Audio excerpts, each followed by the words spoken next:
Hello everyone, good morning all of you. नमस्ते।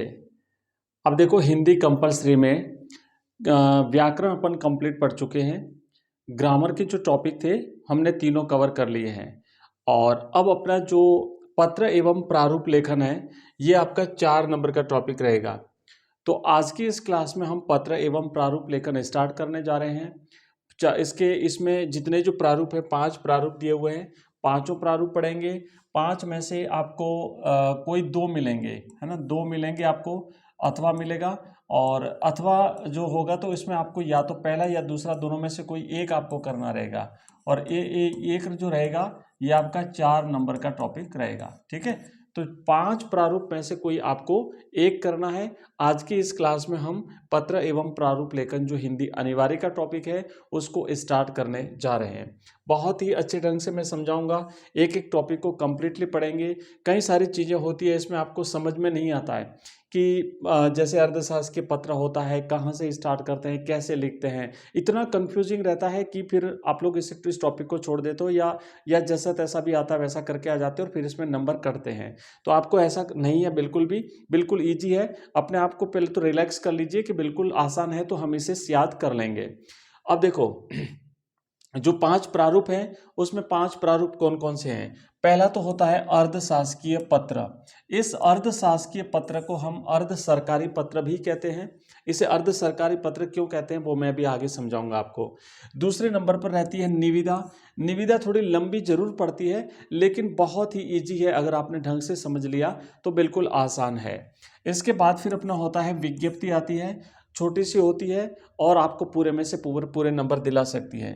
ज्ञापन तो उससे भी छोटा होता है और बिल्कुल इजी होता है। और अधिसूचना भाई बिल्कुल सिंपल से प्रारूप है। तो ये 5 प्रारूप हैं, बहुत ही सटीक, बहुत ही आसान तरीके से हम आज की इस क्लास में समझने जा रहे हैं। आइए एक एक करके देखते हैं। सबसे पहले हम जानेंगे अर्धशासकीय पत्र। तो देखो, जहां तक अर्धशासकीय पत्र का सवाल है, इस अर्धशासकीय पत्र को हम अर्ध सरकारी पत्र भी कहते हैं। मैं यहाँ पे लिख देता हूँ, इसे हम अर्ध सरकारी पत्र भी कहते हैं। और अर्ध सरकारी पत्र क्यों कहते हैं, अर्ध सरकारी पत्र या अर्ध शासकीय पत्र क्यों कहते हैं, मतलब इसे सरकारी पत्र से क्या भिन्नता है, या फिर इसे जो व्यक्तिगत पत्र हम लिखते हैं, जैसे पत्रों को वैसे मुख्य तौर पर 2 भागों में विभाजित करते हैं। एक होता है अनौपचारिक पत्र और एक होता है औपचारिक पत्र।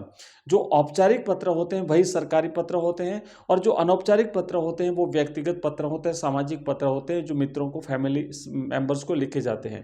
बट ये पत्र तो भाई अर्ध सरकारी पत्र है, या फिर इसे अर्ध शासकीय पत्र कहते हैं। तो ये कौन सा पत्र होता है, तो ये भी एक प्रकार का सरकारी पत्र ही होता है। लेकिन इसमें चूंकि कोई भी जो सरकारी अधिकारी है वो किसी दूसरे सरकारी अधिकारी को पत्र लिखता है, वो अपनी व्यक्तिगत हैसियत से लिखता है, या तो वो उन्हें जानता है या वो उनका मित्र है, तो इस तरीके से वो लिखता है। बट लिखता है तो अब भाई व्यक्तिगत हैसियत से अगर लिखता है तो फिर सरकारी क्यों है, फिर तो वो तो व्यक्तिगत पत्र हो गया।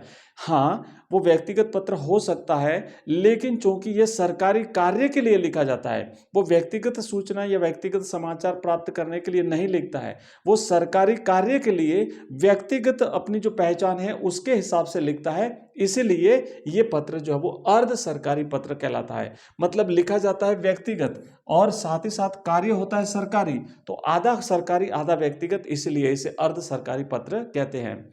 चीज अगर आपको समझ में आ गई ना, तो आधा काम तो यहीं पर अपना समाप्त हो जाता है। कई बार ये रहता है कि मूल टॉपिक जो भी हम पढ़ रहे हैं ना, चीज़ है क्या, वो चीज़ ही जब अगर हमें समझ में नहीं आती है तो फिर हम उसको पढ़ते रहते तो हमें कोई इसका फायदा नहीं मिलता है। तो समझ में आ चुका होगा आपको कि भाई हम इसे अर्ध सरकारी क्यों कहते हैं। यहाँ पे है बच्चों अर्ध, अर्ध, ठीक है। अब देखो, जरा सा इसे जानो कि जब कोई सरकारी अधिकारी, ध्यान रखना, पहले एक सरकारी अधिकारी के द्वारा दूसरे सरकारी अधिकारी को लिखा जाता है। तो जब कोई सरकारी अधिकारी किसी सरकारी कार्य के लिए, व्यक्तिगत कार्य के लिए नहीं, किसी सरकारी कार्य के लिए किसी दूसरे सरकारी अधिकारी को, है ना, किसी सरकारी अधिकारी को व्यक्तिगत नाम से पत्र भेजता है, लिखेगा तो सरकारी अधिकारी, लिखे सामने वाला भी सरकारी अधिकारी, कार्य भी सरकारी, लेकिन व्यक्तिगत नाम से भेजेगा। कैसे भेजेगा वो अभी अपन एक प्रारूप लिखेंगे तो आपको इजीली समझ में आ जाएगा, और अगर एक प्रारूप से नहीं आया तो मैं दूसरा प्रारूप भी आपको समझा दूंगा।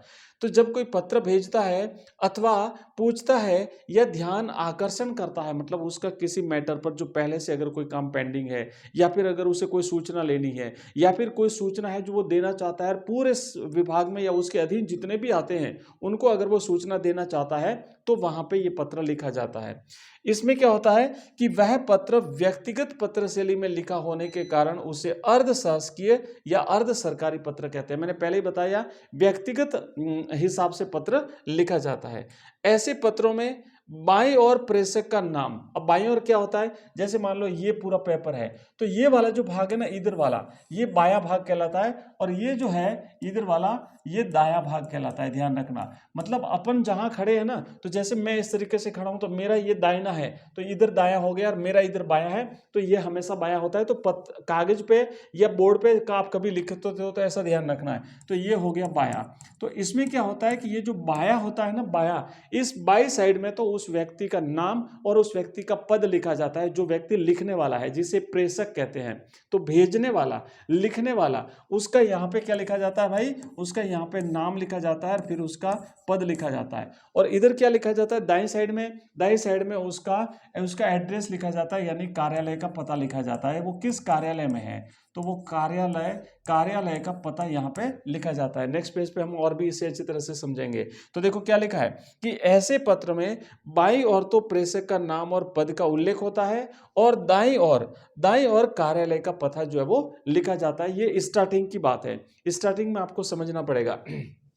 ये चीज लिखी जाती है। अभी देखो, हाँ मैं इसको स्क्रीनशॉट शेयर करूंगा आपके साथ, ठीक है। ये चीज लिखी जाती है। अब यहाँ पे ध्यान दो, आगे बढ़ते हैं। और एक प्रश्न है हमारे पास, और प्रश्न क्या है कि मान लीजिए भाई, आप जो है ना एक सचिव शिक्षा विभाग राजस्थान जयपुर की ओर से, शिक्षा विभाग राजस्थान जयपुर की ओर से आपको क्या करना है, एक अर्ध सरकारी पत्र लिखना है। किसको लिखना है, आयुक्त स्वास्थ्य एवं परिवार कल्याण विभाग को एक अर्ध शासकीय पत्र लिखिए, जिसमें सरकारी विद्यालयों के विद्यार्थियों की नियमित स्वास्थ्य जांच का आग्रह हो। मतलब आप उनसे रिक्वेस्ट करिए, आग्रह करिए कि भाई अपना जो सरकारी विद्यालय में है, क्योंकि आप सचिव हैं शिक्षा विभाग के, और जो मेडिकल डिपार्टमेंट के जो आयुक्त हैं पूरे राजस्थान में, उनको आपको पत्र लिखना है कि आप अपने विभाग के समस्त डॉक्टर्स को और प्रशासन को, विभाग को आप उनका ये कि जितने भी राजस्थान में सरकारी विद्यालय वहाँ पे जो बच्चे पढ़ते हैं उन बच्चों का स्वास्थ्य परीक्षण किया जाए। तो अब भाई देखो कि एक अधिकारी ने और दूसरे अधिकारी को सरकारी कार्य के लिए पत्र लिखा है और व्यक्तिगत लिखेंगे। तो अब कैसे लिखेंगे, इसका प्रारूप समझो। इसमें होता क्या है कि जो प्रारूप होता है ना, मैं यहाँ पे थोड़ा सा आपको यहाँ पे बता देता हूँ, ये सही ढंग से आप प्रारूप समझ लेना कि जब भी कभी जो भी सरकारी पत्र लिखे जाते हैं, चाहे वो निविदा हो, अधिसूचना हो, ज्ञापन हो, विज्ञप्ति हो या अर्ध सरकारी पत्र हो, तो सबसे पहले तो हम यहाँ पे लिखेंगे सेंटर में राजस्थान सरकार, ठीक है। ये आपको राजस्थान सरकार लिखना होता है। और इस अर्ध सरकारी पत्र को छोड़ करके बाकी जितने भी प्रारूप हैं, उन समस्त प्रारूप में इसके नीचे यहाँ पे विभाग का नाम लिखा जाता है, ठीक है ना। विभाग या यहाँ पे विभाग या कार्यालय का नाम लिखा जाता है, कार्यालय का नाम लिखा जाता है ना, कार्यालय। तो यहाँ पे कार्यालय का नाम लिखा जाता है। बट चूंकि ये जो है ना अर्धशासकीय पत्र है, तो ये पत्र सरकारी हैसियत से न लिखा जा करके व्यक्तिगत हैसियत से लिखा जाता है, इसलिए यहाँ पे विभाग या कार्यालय का पता नहीं लिखा जाता है, इसलिए हम यहाँ पे नहीं लिखेंगे। लेकिन आने वाले जो प्रारूप है उसमें सब में लिखेंगे। तो ये आपको एक अंतर इसमें ध्यान रखना है। अब देखो, ये जो हमने देखा था कि जो बायां भाग होता है, ये बायां भाग है, और ये हो गया भाई, ये हो गया दायां भाग, ठीक है। ये हो गया दायां भाग। तो बाएं भाग में हमने देखा था क्या लिखा कि जो प्रेषक है, प्रेषक माने पत्र भेजने वाला, उसका नाम और उसका पद लिखा जाएगा। तो मान लीजिए व्यक्ति जो अधिकारी है, सचिव है जो शिक्षा विभाग के, उनका नाम है हीरा मंगल और वो सचिव है, ठीक है भाई, शिक्षा विभाग के सचिव हैं। कौन सा विभाग कौन सा है, तो विभाग का हम इधर लिखेंगे, विभाग है शिक्षा विभाग और शासन सचिवालय जयपुर राजस्थान। अब ये दो चीजें लिखी, इसके बाद में अब यहाँ पे मैं इसको मिटा देता हूँ। यहाँ पे आप ध्यान दीजिए, तो ये हमारा एक भाग हो गया दायां और बायां। आया समझ में आपको? ये दायां हो गया और ये बायां हो गया, तो ये हमने दाएं और बाएं में भाई लिख दिया। इस इधर नाम पद और इधर उनके कार्यालय का नाम। अब नीचे तारीख लिखी जाती है, तो तारीख कहाँ लिखेंगे? तारीख जो दायां भाग है ना, उसी में जस्ट नीचे आपको यहाँ पे कोई लाइन नहीं छोड़नी है, ठीक है ना? यहाँ पे कोई लाइन नहीं छोड़नी है, इधर कोई लाइन नहीं छोड़नी है, और इसके जस्ट नीचे यहाँ पे हम लिखेंगे तारीख। फॉर एग्जांपल जैसे मान लीजिए आपका एग्जाम जो है हिंदी का एग्जाम आपका मान लीजिए 9 तारीख को है, तो आप यहाँ पे लिख दीजिए। अब जैसे मान लो तारीख उसमें नहीं दी होगी, तो आप लिख दीजिए 9 मार्च, ठीक है ना? यहाँ पे आप 9 मार्च कर सकते हैं। मैंने जैसे 9 दिसंबर किया है, हालांकि आज जो है वो 30 जनवरी है, राइट है ना? 30 जनवरी है, बट मैंने यहाँ पे दिसंबर लिखा हुआ है। तो यहाँ पे अपन लिख देंगे तारीख, और उसके नीचे वाली जो जस्ट लाइन है ना, इस नीचे वाली लाइन में आप लिखेंगे पत्र का क्रमांक। क्योंकि जितने भी सरकारी पत्र जो लिखे जाते हैं उनमें सब में पत्र क्रमांक लिखा जाता है। एक तरफ पत्र क्रमांक होता है, दूसरी तरफ तारीख होती है। तो उसमें तो क्या होता है कि यहाँ पे लिखते हैं अपन पत्रांक, लिखते हैं ऐसे पत्रांक, और इधर जो है ना हम लिखते हैं दिनांक, तो यहाँ पे दिनांक रहती है, बट इसमें दिनांक ऊपर रहेगी और उसके जस्ट नीचे यहाँ पे रहेगा अर्ध शासकीय पत्र क्रमांक। ये क जो लिखा हुआ है इसका मतलब होता है अर्ध शासकीय पत्र क्रमांक, ठीक है? ऐसे लिखना है। और आप यहाँ पे जैसे 101, 1, 2, 3, 4 जो आपकी इच्छा हो कुछ लिख दीजिए, इतना लंबा लिखने की जरूरत नहीं। मैंने तो ये ऐसे लिखा है, इसका मतलब इस तरीके से फॉर्मेट होता है कि लिखा जाता है, तो मैंने दिखाने के लिए लिखा है। तो आप कुछ भी यहाँ पे लिख दीजिए अपने हिसाब से। और अगर फिर भी आपका कोई डाउट रह जाता है तो इस वीडियो के कमेंट बॉक्स में आप मुझे कमेंट कर दीजिए, मैं आपके सारे डाउट क्लियर कर दूंगा, ठीक है? कुछ भी अगर आपको इसमें, हालांकि मैं एक एक चीज बताने का प्रयास कर रहा हूं, क्लास थोड़ी लंबी जरूर रहेगी, लेकिन प्रारूप इस तरीके से आपको बता दूंगा कि आपका कोई भी डाउट नहीं रहेगा। बट फिर भी अगर कोई इश्यू रहता है तो आप मुझे कमेंट कर दीजिए। और ये कंप्लीट जो PDF और ये जो कोर्सेज हैं और इसका वीडियो जो है वो आपको हमारे ऐप में भी मिल जाएगा। ऐप का नाम है एजुकेशन राइज। इस वीडियो के डिस्क्रिप्शन में लिंक है, या फिर हमारा एक नंबर है, मैं आपको नंबर अभी दे दूंगा जब क्लास खत्म हो जाती है तो वहां से आप मुझे मैसेज कर सकते हैं, व्हाट्सएप मैसेज, आपको लिंक मिल जाएगा। ये सारी चीजें लिखी। अब जिस व्यक्ति को लिखा जा रहा है ना, जिस व्यक्ति को पत्र लिखा जा रहा है उस व्यक्ति का यहाँ पे नाम लिखेंगे, प्रिय श्री राम खिलाड़ी जी। अब यहाँ पे प्रिय क्यों लिखा है? क्योंकि व्यक्तिगत हैसियत से लिखा जाता है, इसलिए यहाँ पे लिखेंगे प्रिय श्री राम खिलाड़ी जी। नाम किसका आएगा? जिसको लिखा जा रहा है, जिसको भेजा जा रहा है। उससे पहले कहीं पे भी नाम नहीं आया था, यहाँ पे पहली बार आएगा। अब देखो, इतना लिखने के बाद में अब सीधा आएगा इसकी जो मेन बॉडी होती है, मुख्य जो संदेश होता है वो यहाँ पे लिखा जाता है। उसके बाद फिर क्या चीज ध्यान रखनी वो मैं आपको बताता हूँ। यहाँ पे लिखेंगे कि आपको विदित है कि राजस्थान के लगभग 75% विद्यार्थी सरकारी विद्यालयों में ग्रामीण क्षेत्रों में अध्ययनरत हैं। मतलब गवर्नमेंट स्कूल में पढ़ने वाले ज्यादातर बच्चे ग्रामीण क्षेत्र से आते हैं, जिनकी आर्थिक स्थिति मध्यम अथवा निम्न स्तर की है। इन विद्यार्थियों के स्वास्थ्य की नियमित जांच हेतु विभाग द्वारा नियमित रूप से शिविर लगाए जाते हैं। आपसे आग्रह है कि जिला चिकित्सा अधिकारियों को अपनी विशिष्ट सेवाएं इन शिविरों में देने हेतु पाबंद करें, ताकि ग्रामीण जीवन का और भावी नागरिकों का स्वास्थ्य उन्नत हो सके। भाई बिल्कुल सिंपल सी भाषा में आपको जो उद्देश्य था कि बच्चों का स्वास्थ्य परीक्षण किया जाना है, तो आप जो है वो अधिकारी इस महोदय से कहेंगे कि आपके अधीनस्थ जितने भी जिला जो कार्यालय के जो अधिकारी हैं उनको कहिए कि आप अपने अपने जिले में जितने भी सरकारी विद्यालय हैं वहां पे शिविरों का आयोजन करवाएं और बच्चों का परीक्षण करवा दें। बस सिंपल सा संदेश था, देना था, इसमें ऑल एक्स्ट्रा कुछ भी चीजें नहीं लिखनी होती हैं। ये लिखने के बाद में ये लाइन जरूर लिखना, आशा है आपका सहयोग प्राप्त होगा। ये लाइन आप कोई भी अर्ध सरकारी पत्र क्यों नहीं हो, मैं दूसरे प्रारूपों की बात नहीं कर रहा हूं, अभी हम केवल अर्ध सरकारी पत्र की ही बात कर रहे हैं, अर्ध शासकीय पत्र की ही बात कर रहे हैं। तो अर्ध शासकीय पत्र में आपको जब ये बॉडी लिख देते हो तो लेफ्ट साइड में आपको यहां पे लिखना आशा है आपका सहयोग प्राप्त होगा, और नीचे क्या लिखना है? नीचे लिखना है धन्यवाद।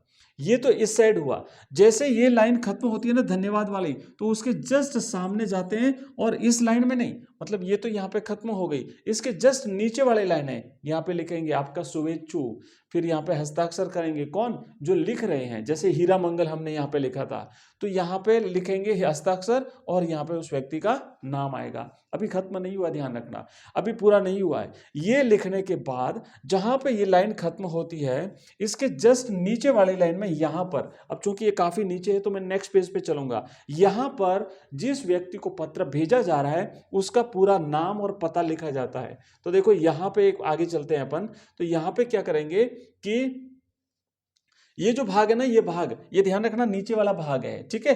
तो अब उसमें हम अब यहाँ पे लिखेंगे नीचे, मतलब सेवा में श्री राम खिलाड़ी जी। आपको याद है ना, प्रिय श्री राम खिलाड़ी जी, हमने जब शुरुआत करी थी तो वहां पे लिखा था। एक बार फिर से यहाँ पे उनका नाम आएगा और फिर उनका यहाँ पे उनके विभाग का नाम आएगा और फिर इस तरीके से ये कंप्लीट होता है। तो सेवा में श्री राम खिलाड़ी जी, आयुक्त स्वास्थ्य एवं परिवार कल्याण विभाग, जयपुर, राजस्थान। तो इस तरीके से ये होता है बच्चों। ये हमने जो लिखा है ये है एक अर्ध शासकीय पत्र। और अब मैं एक बार फिर से पूरा रिवाइज कर देता हूं, इसका प्रारूप क्या होता है, और कुछ भी नहीं समझेंगे, केवल इसका प्रारूप समझेंगे। तो प्रारूप में क्या होता है, देखो यहाँ पे मैं लिख दूंगा कि जो प्रारूप होता है, सबसे पहले आपको यहाँ पे लिखना है, ऐसे कॉलम बॉक्स नहीं बनाना, मैं अभी खाली आपको समझाने के लिए लिख रहा हूं। आप यहाँ पे लिखेंगे राजस्थान सरकार, ठीक है, ये हो गया आपका राजस्थान सरकार। यहाँ पे जब आपने लिख दिया राजस्थान सरकार, तो अब यहाँ पे एक भाग हो गया हमारा बायां भाग जो है, यहाँ पे हम क्या लिखेंगे, नाम। बायां भाग जो है वहां पे लिखेंगे नाम और पद, ठीक है, ये दो चीज लिखी जाएगी। इधर आएगा दायां भाग, तो दाएं भाग में हम क्या लिखेंगे, दाएं भाग में हम लिखेंगे उनका कार्यालय का नाम, ठीक है, ये कार्यालय का नाम।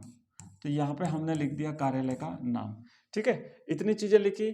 फिर हम यहाँ पे लिखेंगे दिनांक, यहाँ पे ये प्रारूप हो जाएगा इसका, ये हो गए दिनांक। जो दिनांक है वो आप यहाँ पे लिखेंगे और उसके बाद में यहाँ पर हम लिखेंगे अर्ध शासकीय पत्र क्रमांक, और यहाँ पे आप लिखेंगे 1012, ये अपने अर्ध शासकीय पत्र क्रमांक लिखा है, ऐसे लिखना है, ठीक है। फिर वापस यहाँ पे आएंगे इसकी जस्ट नीचे वाली लाइन में और यहाँ पे लिखेंगे प्रिय